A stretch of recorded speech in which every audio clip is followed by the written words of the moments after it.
Berarti orang Kristen itu percaya oleh Tuhan itu percaya Tuhan gitu ya. Itu berarti percaya dulu baru berbuat baik atau berbuat baik kemudian percaya atau gimana tuh kok? Nah sebenarnya ini kayak ngomongin ayam dulu apa telur dulu gitu loh. Karena gini, berbuat baik itu bukan sebuah perintah sebenarnya. Jadi seringkali kan kita tuh ketumpuk ya, maksudnya gini. Kalau konsep orang yang di luar kekristenan kan kita berbuat baik, kita dapat pahala, kita dapat keselamatan dengan perbuatan baik. Dapat karma baik atau apa itu? Ya kalau ya, kita, bahasanya macam-macam kalau di luar lah ada yang karma baik, pahala segala macam. Tapi kalau di kekristenan, nah ini seringkali yang menjadi masalah. Percaya Yesus ditebus, udah benar. Tapi begitu ngomongin soal perbuatan baik itu banyak yang keselio di situ. Yang pertama misalnya dia ngerasa ya sudah nggak perlu berbuat baik karena perbuatan baik tidak mempengaruhi keselamatan. Ya bukan berarti kita jadi nggak berbuat baik dong. Terus yang kedua malah ada ya misalnya nih, saya suka kalau pelayanan kayak pastoral tadi kan. Saya suka tanya kadang, kamu percaya Yesus? Terus udah sungguh-sungguh nih, tapi di ending hidupmu kamu meninggal karena berbuat dosa. Kira-kira kamu yakin nggak? Iya, bingung ya. Kalau menurut kamu gimana? Menurut aku bingung. Mungkin karena apa namanya, informasi tentang keagamaan yang aku terima itu bermacam-macam ya. Jadi itu timbulnya itu suatu dilema dalam hati gitu loh. Di satu sisi kan memang ya udah kalau walaupun sialnya di akhir hidup kita berbuat dosa tapi kita percaya Tuhan, kita masuk surga. Tapi di satu sisi kan lu buat dosa kok pas lu mati. Dan lu mati nusuk orang misalnya. Atau gara-gara nipu orang lu ditembak gitu, lu mati gitu. Ya kan lu berbuat dosa gitu saat lu mati. Nah, itu kan mungkin karena ya itu tadi, mungkin karena informasi keagamaan yang diterima itu ya plural gitu ya, banyak gitu, nggak cuma satu. Jadi itu yang menyebabkan dilema ini kok, dan mungkin juga ini juga dialami oleh anak-anak remaja atau mungkin dewasa muda yang lain gitu mengenai hal-hal ini gitu. Nah, padahal sebenarnya itu pertanyaan jebakan. Ya bukan jebakan untuk berniat buruk ya, tapi maksudnya berarti di situ ada keterkilan berpikir yang dimana ada suatu konsep yang seperti tabrakan gitu loh. Wah, masa saya percaya Yesus meninggalnya bikin dosa gitu. Padahal kalau kita yakin bahwa kalau Roh Kudus memimpin kita tadi kan kan, kita nggak akan sesial-sialnya, kita tidak akan bikin sesuatu yang mendukakan Tuhan pasti. Bahkan mungkin kita akan mati sebelum melakukan dosa itu ibaratnya gitu loh. Ya tapi kalau memang kejadian seperti itu kan itu misteri juga, kita nggak tahu. Makanya itu pertanyaan jebakan yang sebenarnya pengen nguji. Nah seringkali orang kesandungnya apa? Berpikir bahwa perbuatannya akan mempengaruhi keselamatannya. Padahal jelas bahwa dari awal bilang, oh iya jaminan Tuhan Yesus. Ketika saya percaya Yesus, apa tuh namanya yang saya hidup kekal gitu kan. Tapi begitu ditanya begitu langsung seakan-akan perbuatannya lebih besar daripada pengorbanan Tuhan Yesus. Nah seringkali juga ada pertanyaan kedua, saya suka tanya, perbuatan apa yang membuat kamu merasa tidak masuk surga? Wah di situ biasanya keluar semua tuh ya. Kalau kamu merasa gimana? Perbuatan yang merasa membuat kamu mungkin membuat aku nggak masuk surga ya. Ini apa? Nggak sih, nggak ada. tiba-tiba keluar semua ini apa kayak ayat-ayat kitab suci itu. Nah makanya itu kan jadinya menanyakan kan, kamu kata yakin, tapi begitu ditanya perbuatan apa langsung, nah itu kan sama kan. Ya tapi kan ini kok apa namanya, kalau ini lagi inget kan tidak ada yang bisa memisahkan kasih Kristus ya kan dengan kita, omongan-omongan Paulus tuh. Nah makanya ini balik lagi kan, balik lagi ke tadi kan, kira-kira berbuat baik dulu atau percaya dulu kamu bilang kan. Sebenarnya itu kenapa kalau berjalan bersamaan, kenapa tidak? Di dalam artian gini ya, kita tuh manusia itu kan bukan berarti jatuh dalam dosa lalu kita semua ancur-ancuran, enggak kan. Kita masih punya sisi baik gitu loh. Tapi sisi baik kita itu kan di bawah standar Tuhan. Contoh kan, misalnya Tuhan itu kan menghendaki yang unconditional. Iya. Dimana misalnya gini, saya ini berbuat baik nih sama Bro Kevin. Nah, perbuatan baiknya itu harusnya kan ya karena saya berbuat baik, karena saya mengasihi. Kamu baik atau tidak, balas atau tidak, ya udah saya berbuat baik kok. Bahkan ibaratnya Tuhan bilang kan, kalau musuh pun ya kasihi kan. Tapi karena kita manusia berdosa, seringkali perbuatan kita itu kan kayak gini, ya saya baik lah. Pamrih gitu. Setidaknya kamu baik sama saya lah, gitu loh. Jadi itu kan di bawah standar Tuhan, gitu loh.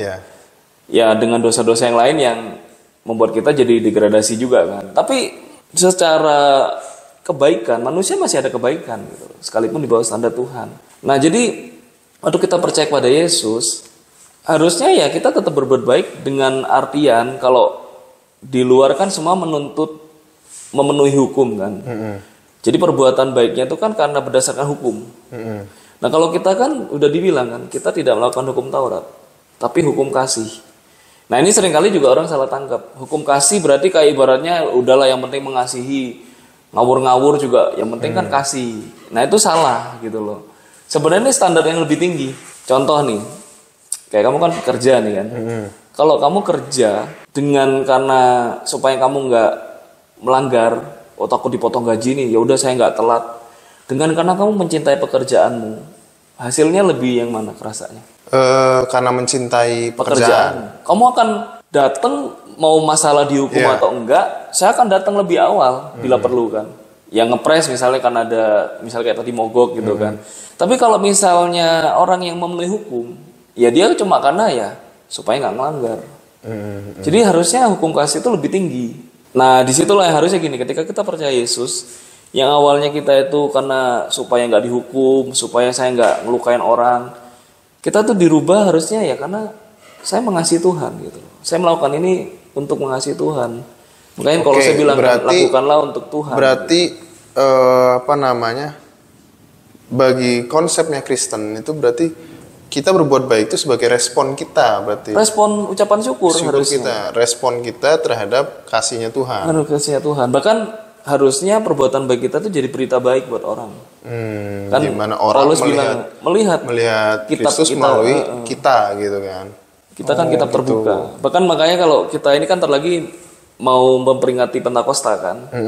Kan itu di situ waktu mereka percaya, lalu mereka itu kan langsung hidupnya tuh luar biasa itu kan, saling mengasihi, berkumpul bersama, mengucap syukur gitu segala macam. Yang dilihat dampaknya apa?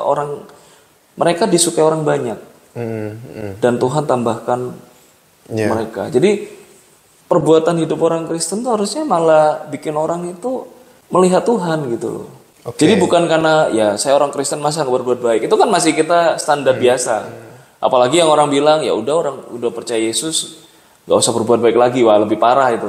Harusnya lebih tinggi. Berarti percaya itu juga nggak cuman percaya ya udah percaya, tapi juga meresponnya itu melalui tindakan berarti. Nah ngomong percaya tadi, ini sebenarnya ada berhubungan dengan konsep pengenalan kita sama Tuhan. Maksudnya kan, gimana nih kok? Percaya itu kan, ini kalau bahasa dunia kan meyakini kan, atau saya itu menaruh percaya. Gitu kan. Nah jadi kalau kita menaruh percaya, ini kayak misalnya Bro Kevin nih, mau nitipin duit ke saya nih, kan karena dasar percaya nih ke saya kan, nggak mungkin bahwa saya kan bawa kabur gitu kan. Tapi itu kan berdasarkan pengenalan Bro Kevin gitu, karena belum tentu semua orang yang cuma tahu saya akan menitipkan gitu, ibarat gitu kan. Nah sama kita sama Tuhan kan. Percaya itu menaruh percaya kita sama Tuhan. Kenapa nih kita percaya sama Tuhan? Nah seringkali kita itu kepentok di dalam pemahaman bahwa ya udah percaya gitu. Akhirnya nggak pernah menanyakan apa sih percaya. Kan karena kan kayak gitu kok. Karena kan sering tuh digembar-gemborkan gitu kan. Keselamatan itu hanya dapatkan dari kepercayaan saja, dari iman percayaan gitu. Bukan dengan perbuatanmu. Nah tapi kan itu kadang-kadang membuat kita tuh berpikir, oh berarti kalau misalkan kita berbuat jahat, yang penting kita percaya, ya udah tetap selamat dong. Atau kalau misalkan orang berbuat baik tapi nggak percaya, sama aja bohong. Nah, makanya kan tadi gitu balik ke tadi kan, konsep tadi karena hukum kasih kepada Tuhan kan. Jadi waktu kita percaya sama Tuhan itu nggak percaya sekedar percaya nama Yesus gitu ya. Tapi di situ menuntut kita itu kan jadi pengen kenal kan. Nah, makanya tadi Roh Kudus itu memimpin kita kan. Kita punya tanggung jawab tuh. Kita jadi pengen belajar mengenal Tuhan. Kita jadi pengen mengasihi Tuhan yang awalnya cuma karena orang Kristen, kita jadi pengen mengasihi Tuhan. Karena kita makin percaya kan, makin kenal kan. Nah, harusnya waktu kita makin kenal, itu justru kita bikin makin percaya. Ini contoh nih. Kita percaya Tuhan itu baik kan. Iya.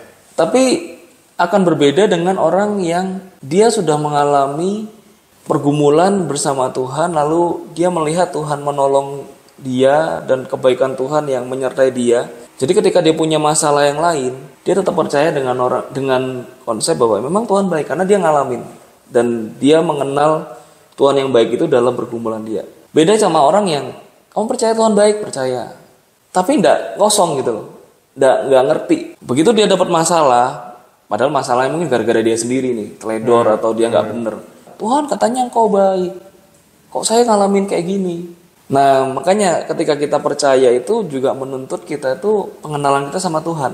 Nah, waktu kita makin kenal sama Tuhan, maka mengubah perilaku kita gitu. Jadi harus jelas dulu gitu. Seringkali orang itu cuma ngomong, ya udah percaya sekali selamat masuk surga, selamat tetap selamat, ya kan? Lah percaya apa dulu nih? Kan kalau cuma nama Yesus ya banyak orang nama Yesus. Di Brasil itu banyak orang nama Yesus kan? Iya. Bahkan orang bisa aja mengaku ajaran Yesus, tapi ternyata nggak sesuai Alkitab. Makanya banyak bidat-bidat kan? Iya. Nah, kenapa kita harus sampai jangan sampai ini sesat, ini salah, bidat-bidat ini nggak benar. Oh itu antikris. Antikris itu kan juga sama, bukan karena dia dari agama lain atau dari setan, bukan kan?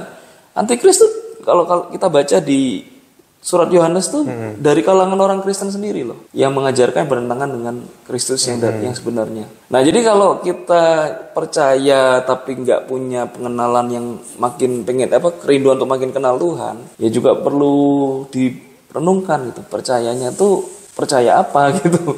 Ya kayak kita tadi kan, kamu percaya sama saya karena kan makin kenal.